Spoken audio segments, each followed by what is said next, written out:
ఈ రోజు నేను మా తాత దగ్గర ఎలా బుక్ అయిపోతానని అసలు అనుకోలేదు. అసలు ఏం జరిగిందంటే మా తాతేమో ఈ రోజు చేలోని చిన్న వర్క్ ఉంది, త్వరగా వస్తే ఎండాక ముందే మళ్ళీ బేగా ఇంటికి వెళ్ళిపోదాని అయితే అన్నాడు. ఏదో చిన్న వర్కే కదా అంటుండే అలాగనే నేనైతే ఎర్లీగానే చేలోకి అయితే వచ్చాను. ఇంక ఇక్కడికి వచ్చిన తర్వాత కథ అంతా నాకైతే అర్థమైపోయింది. ఈ రోజు నేను ఎర్లీగా ఇంటికి వెళ్ళడం కాదు, ఈవినింగ్ ఇంటికి వెళ్తాను. అలాగనే ఇక్కడ రాళ్ళు అయితే కనిపిస్తున్నాయి కదా, ఈ రాళ్ళ పైన బడ్డీ అయితే వేయాలి. బడ్డీ అంతా ఏంటో కాదు, మనం పశువులకి ఒట్టిగడ్డ అయితే వేస్తాం కదా, ఆ ఒట్టిగడ్డ అనేది కింద భూమి పైన పెట్టకుండా దానికి కిందన సోపుగడ్డికి ఒక స్ట్రెచ్ లాగా అయితే వేయాలి. దాన్ని మేము బడ్డీ అని అయితే అంటాం. ఇక్కడ తాటి చాకలు అయితే కనిపిస్తున్నాయి కదా, ఈ తాటి చాకలు తీసి మొత్తం బడ్డీ అయితే వేయాలి.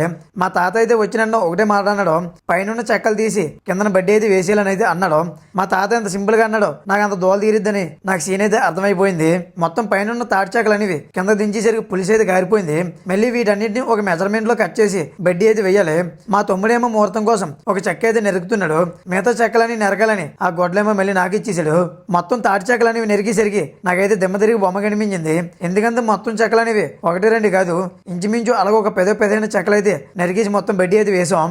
ఈ బడ్డీ పైన మొత్తం వరిగడ్డ అనేది తెచ్చి మేట అయితే వెయ్యాలి.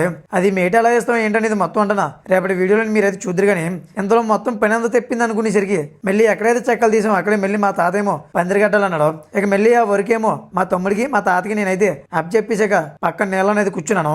వీడియో నచ్చితే ఒక లైక్ చేసి ఇలాంటి మరిన్ని వీడియోస్ చూడడం కోసం మన ఛానల్స్ ని ఇప్పుడే ఫాలో అండ్ సబ్స్క్రైబ్ చేసుకోవడం మర్చిపోకండి.